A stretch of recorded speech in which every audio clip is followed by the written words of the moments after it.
What is the most effective psychological trick you use? I work in an office. When people stop by my desk and refuse to leave me alone, I will get up and refill my water bottle while they are talking to me. Instead of walking back to my desk, I walk them to theirs. They instinctively will sit down. Then I just sever the convo and get back to work. My youngest, 4, got into the why phase a little while back. Read an article that said the best way to get them to stop was to ask them, "I'm not sure. What do you think it is a godsend?" They answer their own question. You provide some feedback, "Sounds good to me," and they immediately move on. Effing awesome. To avoid workplace drama and be well liked is to just compliment people behind their back. I currently manage around 240 people between 6 restaurants. It is often hard to get them to do what is needed. I have found saying "I need your help" is sufficient to get them on board. People want to feel needed and like they are making a difference. Expressing to them as much makes all the difference in the world. Listening to someone without giving advice or pushing for more information typically nets me more information than being pushy for it. I work as a creative director. I have a lot of great clients. Unfortunately, with a few time managers from their side. They usually go with the mantra of "if it's not my idea, it's not a good idea." I end up, sometimes, telling them about something Google, Tesla, Amazon, Samsung, etc.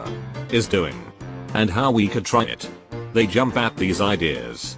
The ideas are actually mine or my team's. Works like a charm.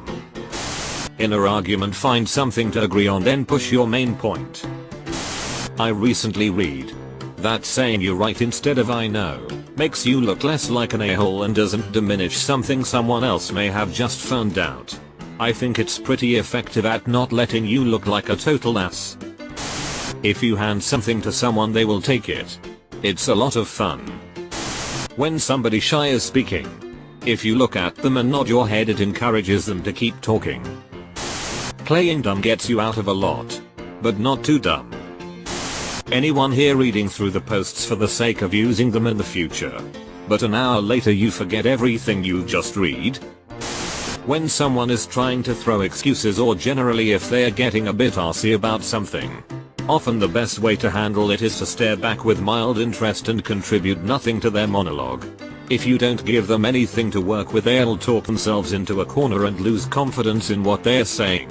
I learned this trick from an old director who used to control pretty much any meeting room scenario by being the most silent and impassive person in the room. I fondly remember the time someone asked him a ridiculous question and he just stared at him for about 15 seconds. 15 seconds is a long time to be stared at in a room full people. The guy wilted into his chair and nobody could work out if the director was angry or just quietly mulling it over. I work with a bunch of idiot lawyers and I use the phrase "you're correct" all the time, even if it's one teeny tiny thing they are correct about. It makes them feel smart and they instantly soften. It also keeps them listening because they are hoping more flattery will come down the pike. Evil cackle. Thanking someone for a tray you want from them. Instead of telling a customer you're sorry for their wait, tell them "thank you for your patience" or understanding. Works wonders. I can't remember. My wife's a psychologist and I lost all my superpowers of manipulation of time and space. Instead of arguing, I start off by agreeing and then state my point of view after addressing the other person's point. Always ends in a positive interaction. Edit. The idea is to show respect for what the other person thinks. Assuming that the person isn't a complete moron. They more than likely have a valid point. Rather than shutting the person down and telling them they're wrong, you listen to them. Then after hearing them out, you can bring up your own point of view.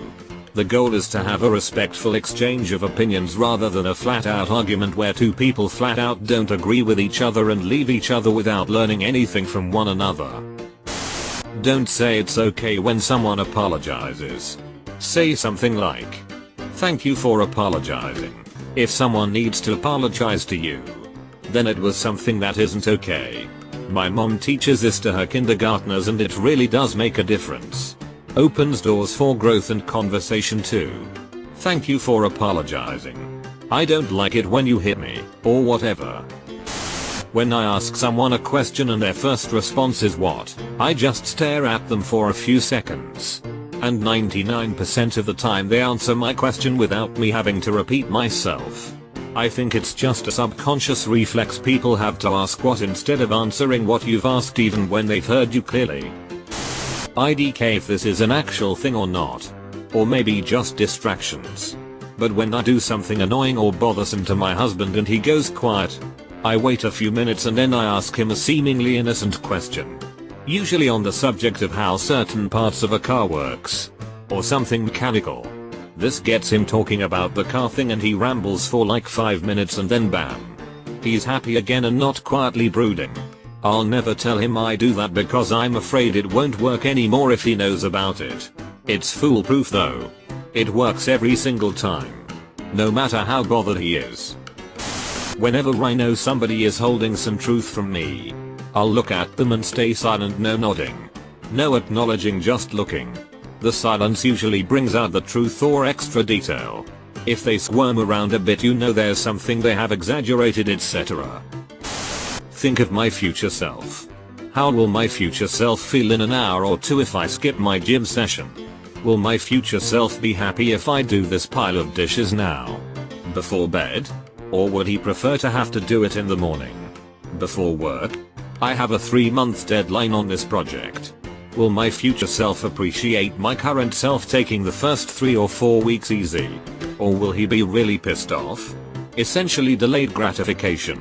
Pretty much all the bad stuff gives us instant gratification, while all the good stuff has delayed gratification. I always try to remember that if I have to wait to reap the rewards then it's probably the best option. I'm a professional poker player. When I am in a pot with one other player, I often try to make them laugh when they are thinking about what to do. If you can get them to laugh, it sets them in a mood where they are unlikely to bluff. I talk a lot in general. It's very common to make jokes at the table even in hands. When you need to find out a name egg for a lead, you say, oh, is John still managing up there? They go, no, it's Mark now. Works with anything. Just use a fake. Is that your focus outside? What? No, mine's the Ferrari. When you are standing in a group and somebody tells a joke or something funny happens, people tend to look towards the person they like the most while laughing. This isn't something I've used but I think it's worth sharing. Darren Brown said that once there was a muscly drunk guy that wanted to beat him up and said the classic, what are you looking at? Darren replied with, the wall outside my house is 4 feet tall. The idea is that it puts the aggravated person on the back foot and takes them out of that adrenaline filled state. Anyways, he sat down and the guy started crying to him about his GF. He is Darren Brown though, so I wouldn't recommend this to everyone. I wear noise cancelling headphones at work. 90% of the time they're not making a sound. I just want all my weird ass co-workers to F off. And it works. They are the headphones of shielding. If someone says they have the hiccups, ask them to prove it. 9/10 times. Their hiccups will disappear. Having to summon a hiccup in order to demonstrate will trick your diaphragm into just not hiccuping. I've been able to twist it around on myself with some success as well. But it takes practice. You realize you have hiccups.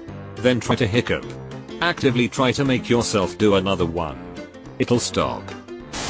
Set expectations low and blow people's minds with my mediocrity. I use this technique at university where I couldn't stand the thought of having to answer questions in front of a group of people. So if you find yourself in a group situation where someone, a leader, tutor, manager etc., is asking questions that must be answered and you want to avoid being picked so that you don't have to talk, then here is my tip. If the person locks eyes on you as they ask the question, then just as they are about to get to the end of their question you break eye contact and look towards another person in the room and hold it. Their attention is diverted to that other person just as the question ends and the person they are now looking at feels compelled to answer. If however the person starts asking the question while looking at someone else, then look at that other person and hold it so you can't get suckered. Use it sparingly because if you do it enough on the same person, they will be onto you. Smiling. Smile at the bartender. They'll be more likely to come to you quicker. Smile at your colleague in the morning and they'll be more open to the request that you've got for them later. Smile at your kids and they'll feel loved. Smile at your partner and they'll wonder what they've done that's made you so happy. Smile at me and I'll smile back and we'll both feel great for a few minutes. Smile at everyone when you meet them. Smile in a job interview.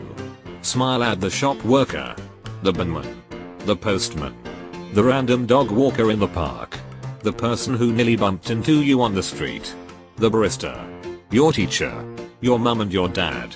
Smile at yourself in the mirror and give yourself a cheeky wink. Writing smile is making me smile. And I feel great now, so I'm gonna go and get a sandwich.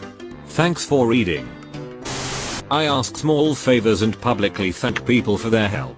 Recognize their contributions and genuinely appreciate them.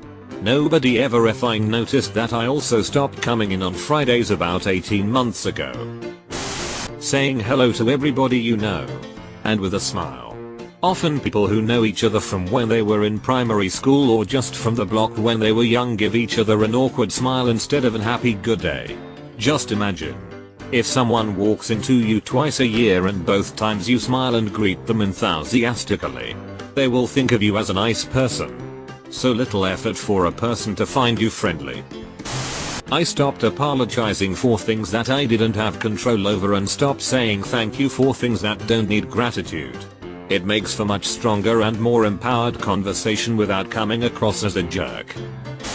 I pretend to be really bad at lying, so when I do have to lie it is super effective.